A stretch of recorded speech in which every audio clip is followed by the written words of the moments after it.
So, paano ba natin guys ma-withdraw yung ating invest sa GCash, GInvest? So, tara. So, guys, sumunod lang kayo sa GCash app niyo and then click niyo yung invest sa grow and then dito nga guys sa Atram. Dito tayo nakapag-invest and then click lang natin dito yung sell.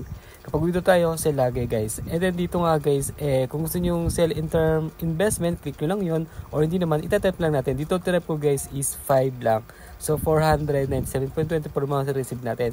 And then next lang natin dito guys, and click lang natin yung agree. And then dito nga i-confirm lang natin. So mag-aantay tayo dito ng 5 business days para pumasok sa ating GCash account dito.